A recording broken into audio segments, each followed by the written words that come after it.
Hi, it's Marcus Collins from MA Properties. Early 2025, coming only one thing, the MA Properties 2024-2025 market review. This year, I've done something a little bit different. I have split the videos into three because I tend to talk a lot, so I figured it would be too long otherwise. I've split it into single family, condominium, and then this video that focuses on the luxury market, which we define as 2.5 million and above. A little bit more about that in a minute. And then the new construction market. So that's the focus of this video. The other videos are out there, but that's the focus of this video here. So, going to show you lots of information throughout this. And there are two sources for this and more information if you'd like a little bit more. First place to look is maproperties.com under the statistics tab. I can never normally say that. Under the stats tab, you will see lots of statistics, way more than I'm going to show you in this video, for single family, condominium, and for about 50 different towns. So there's lots and lots of information around all the towns in the area. This video is going to focus on Lexington, but if you're interested in Arlington or Bedford or Carlisle or one of the surrounding towns, you will find the information on this page. The other thing to look at is the market review itself. It's been posted to everybody in Lexington, so if you live in Lexington, you should have received a copy. If not, feel free to reach out to us. We can get you another copy. It's also on our website under the Communities Lexington section. But if you need a copy, you want to read it, it's got, say, the graphs, some of which I'm going to show you in this video, but as well as the analysis that goes along with that. So that's the other source of information. So let's look at what we're going to talk about. First of all, I'm going to focus on the luxury sector, and then new construction. I'll give you the wider perspective and then some predictions as terms of 2025. Let me first of all define what I mean by luxury, because I think we may change it next year. A couple of years ago, we defined it as 2 million and above. Then we changed it to 2.5 million and above. And now, given that the average price in Lexington, the average overall price in Lexington is about 1.9 million, I'm thinking as we look at 2025 and in the 2025-2026 market review, I'm going to shift that to 3 million and above. It just seemed right that there's been substantial price appreciation, and so moving what we define as luxury needs to be a considerable premium, if you will, over the average price in Lexington. I'm going to shift it to 3 million and above, in my analysis moving forward. But in terms of what you're going to see in this video, 2.5 million and above. So let's look at luxury home sales. Homes sold. You can see here, the blue, by the way, is existing homes, the green is new construction, and you can see that dramatic increase 2020, 2021, and then continued. Now, the 2020-2021, at the time we put down to a kind of byproduct of COVID, that more people wanting larger homes because that's where they were spending more time, and an appreciation of I need a little bit more space given the lifestyle changes that COVID is bringing. What's interesting is that number of homes sold has increased. The size of homes selling in the luxury sector is clearly larger, and so there is a continual demand for much larger and therefore much more expensive homes. And so that increase up to best part of 55 homes or so in 2021 has continued all the way through to 2024, and in fact we got just almost 60 over 2.5 million and above sales in 2024. What's interesting is to compare this with what's happened in the market in general. So let me go ahead and do that. So this is 2.5 and above. This is the overall market. And what's interesting, focusing on 22, 23, and 24, there has been a definite decline in the number of homes sold, and actually a decline in the number of homes listed too. a byproduct of mortgage interest rates, as we'll talk more in the kind of wider perspective section.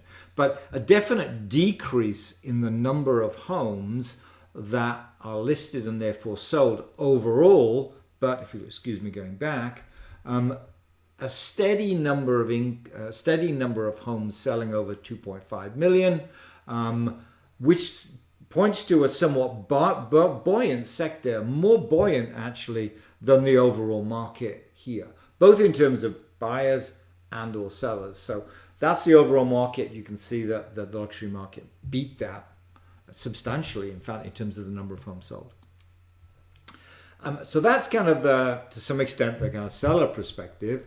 Let's look at the buyer perspective in terms of what's happening with luxury homes. So this is the days on the market, how long a home remains on the market before it sells. Decreased in 2024. So similar number of sales, decreasing days on the market. Again, a strong indication of this market, this sector being very strong, and in fact stronger than the overall market. The overall market had a lower days on the market. No surprise, the average price is 1.9 versus probably 3+ million. But it was static 2023 to 2024. We've seen a decrease in the days on the market, showing much more buyer confidence as we kind of move forward. The other ratio we look at, the other metric we look at, is the ratio of the sell price to the list price. And that is, if a home comes on the market at 2 million, sells for 2 million, that's 100% sell price to list price ratio.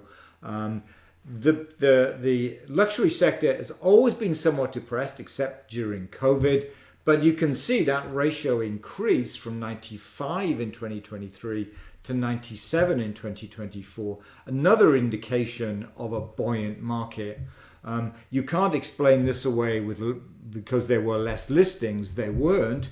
There were a similar number of listings and sales.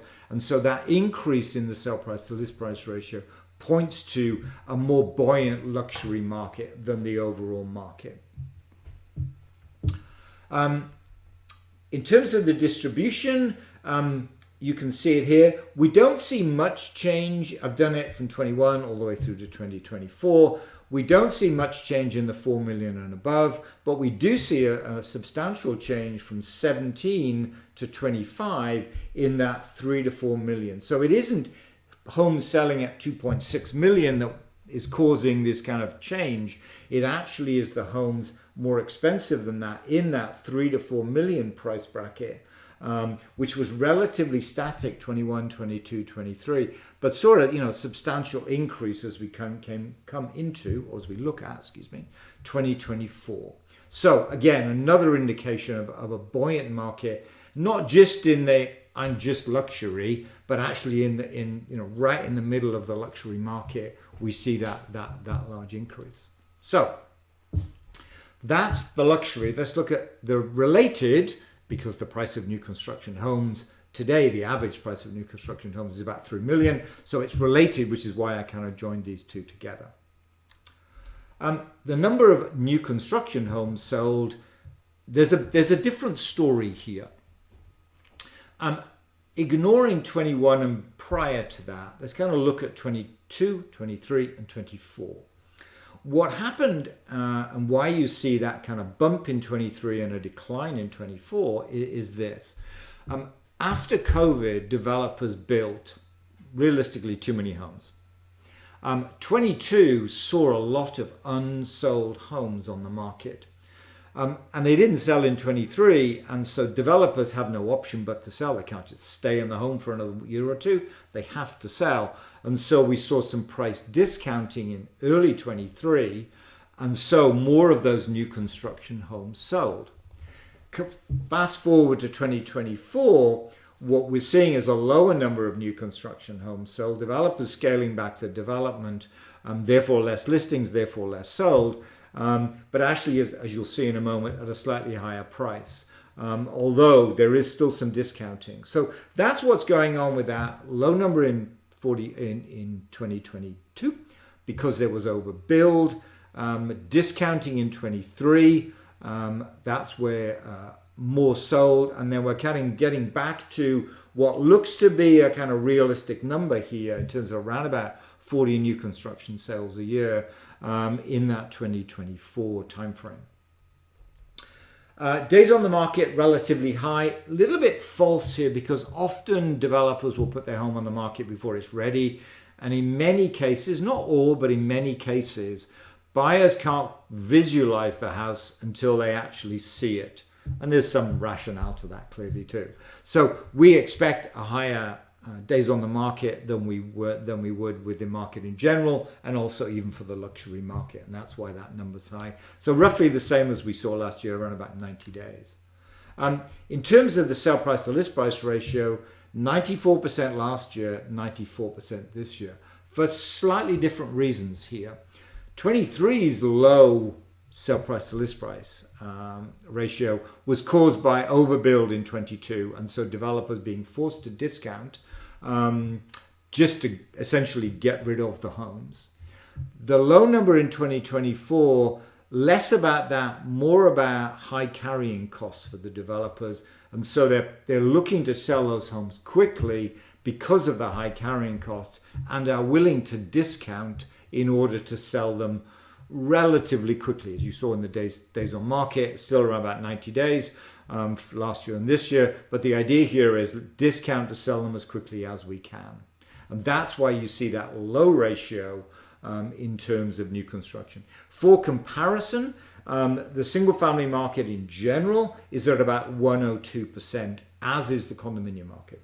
That really matters in this one, but it's about 102% for the single family overall. So you can see a substantial discount for new construction here over that ratio for the market in general.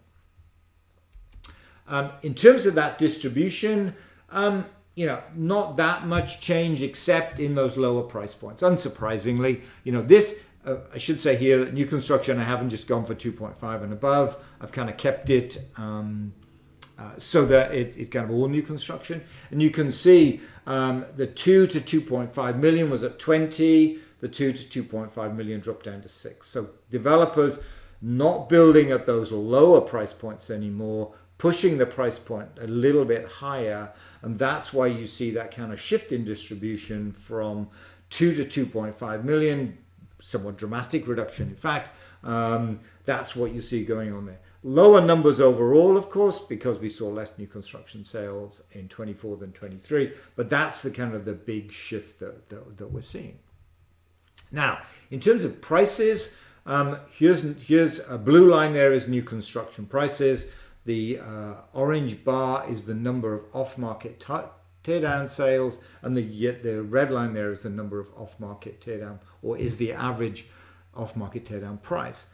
What's interesting about this is the drop we see in 2023, back to what I said previously.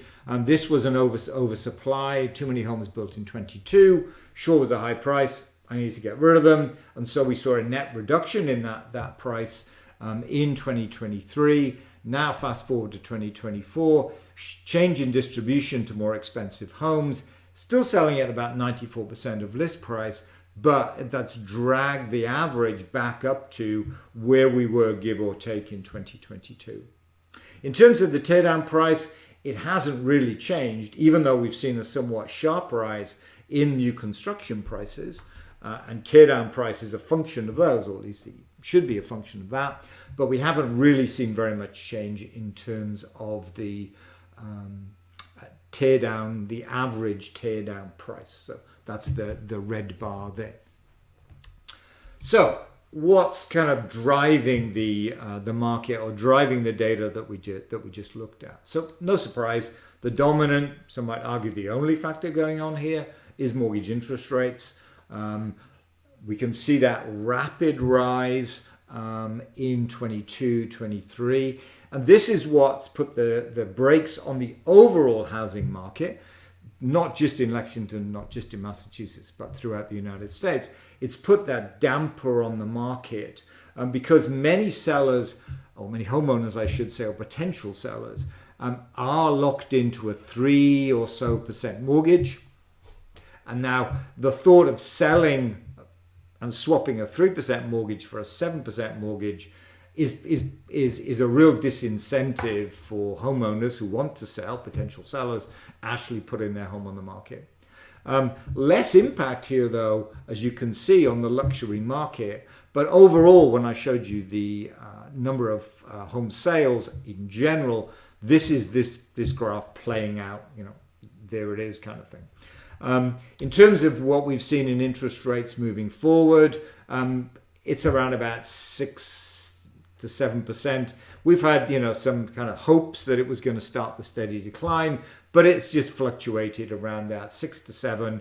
And now it's just, as I record this video, a hair below 7%. So that's kind of where the interest rate is.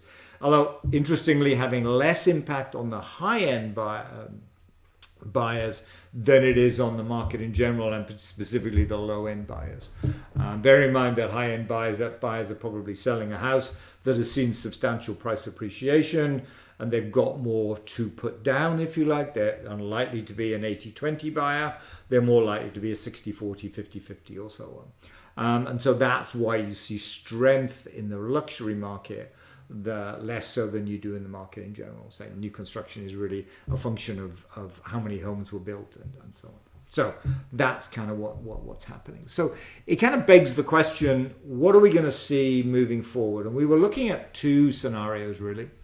The first scenario was we would see a gradual decrease in interest rates, a steady trend. We'd be down at 5.5% or 5% by now, heading downwards. And if that happened, we would see a lot more sellers coming into the market. That's not the case. So scenario 2 is we see a very gradual decrease in mortgage interest rates, and sellers kind of meander onto the number of listings meanders upwards, kind of gradually comes on the market. So there's kind of that bolus, almost like a COVID effect. Been waiting to sell my home. Oh, interest rates are low. Yes, let's sell. Or, well, we'll just kind of trickle on the market as sellers or potential sellers get to the point where, you know what, I think I'm willing to sell at this point, or I need to sell at this point, and therefore they kind of slowly came on. So where are interest rates going to end, and which of those two scenarios seem the most likely? There'll be no surprise in this one. It's about the one safe prediction we can make, I think. This is mortgage interest rates as well as the forecast moving forward. Not mine, I should say, but the Mortgage Banker Association. Blue is actuals based on Freddie Mac 30-year fixed. And then we have these kind of green bars, which are the forecast. And what's interesting is that end of 2025, 6.4%. End of 2026, 6.3%. So almost no decrease, really. In terms of that mortgage interest rate, towards the end of 2026. And interesting, if we kind of remember back into 2016, 17, and 18, when there was the thought that interest rates would rise, 5.5 was kind of put out there as a kind of tipping point. The point at which, as rates rose, 5.5 would put the brakes on the housing market, both for sellers and for buyers. Now, on the way, as interest rates go down, hopefully, 5.5 may well be the tipping point where it brings more sellers into the market and gives buyers more confidence. We're clearly a way away from that, looking forward to, at least based on the predictions, the end of 2026. So it seems much more likely that we will see a gradual increase in the number of listings as interest rates slowly but surely meander downwards, excuse the word, but just kind of slowly but surely go down. And so it looks very much like scenario 2. That is where the number of listings slowly but surely rises and will have the most impact. Is most likely, excuse me. I should say with this graph, what I've done is I've taken condominiums and single families, I've added them together. In the other presentations, we've talked a little bit more about some other aspects of this, but I've added the two together. And so almost ignore the actual numbers that you see there, but the trend, I think, we can say with some certainty is more likely. Because in order for a larger number of sellers to come on the market, it needs that interest rate reduction, seems unlikely, and it needs confidence. And given where we are today, I think confidence is lacking. And so it requires both of those. So I think this is the much more likely scenario, even looking forward to that kind of 27, 28 timeframe. I wanted to add a little bit in, not particularly of interest to the luxury market, but I thought it would be interesting to put in there what the thinking is around the multifamily projection, multifamily zoning, and what will that mean. It is predominantly condominiums. They are expensive condominiums in many cases, no doubt, but I think it will have less impact on the luxury market than it will, for example, on the smaller single family and the smaller condominium. There's also a great deal of uncertainty with this. There's lots of conversations around the impact of this, as well as the rental units that are being proposed, or actually approved and proposed. But there is a great deal of uncertainty. I've heard discussions around the impact on the high school. Were the initial thinking in terms of how much should be allocated to MBTA, was that too optimistic? Was that too high? Should that be scaled back? So I don't think we can give some certainty, but I thought today, I think we may well in the 25-26 market review, naked plug for next year. But I think we'll say more as the year kind of plays out and much of these decisions kind of unfolds. But I thought it was interesting to see where do I think today anyway, the number of home sales may end up, home sales, it's not rental, it's home sales. And it looks like if these somewhat conservative numbers play out, yes, there will be more than we've historically seen, but it may well be that it's around about where we were during COVID, perhaps a little higher than the historical, and probably manageable. If either of those two thoughts is widely, in my case, conservative, and it actually is much more, it will have a much bigger impact. But I don't want to, go too much into this because, first of all, I don't think it really affects new construction, single family, and the luxury market. It will have more impact on the other sectors in Lexington. But I wanted to kind of give you my thinking today anyway, in terms of how that kind of might play out. So where do I see 2025? Let's kind of see where we are. So it looks very much like the luxury over 2.5 million really has done very well. And it seems to have beaten the market, if you will. And there seems to be no end to that. I mean, it looks like we can continue at this cadence moving forward. We don't want to see too many luxury homes come on because that will clearly depress prices and that magic sale price list price ratio. But it does look like we can probably anticipate a similar number of luxury home sales in 2025 as we saw in 2024. Now, in terms of new construction, it's still got the problem of a high build costs and ongoing carrying costs. Those interest rates don't look like they're going to be declining. And so it is likely that developers will be continuing to have to, that was wrong English, but excuse me for that, have to keep that kind of discount in order to sell them quickly. And I think it's unlikely. We seem to have hit a barrier for new construction around about that 4.5 million. We're struggling to beat that for new construction. We'll see if we might manage this year. I think it's unlikely because developers feel they have to sell because of those high build costs. So I think it's unlikely we'll see that 4.5 barrier be broken very often anyway. Let me kind of put it that way. So thank you for that. Lots of information here, and there are lots of other information in the other videos and in the market review in general. So if you want any more information, please reach out. If you have any questions, please reach out. Love talking about this. So with that, I'll say thank you for watching and bye.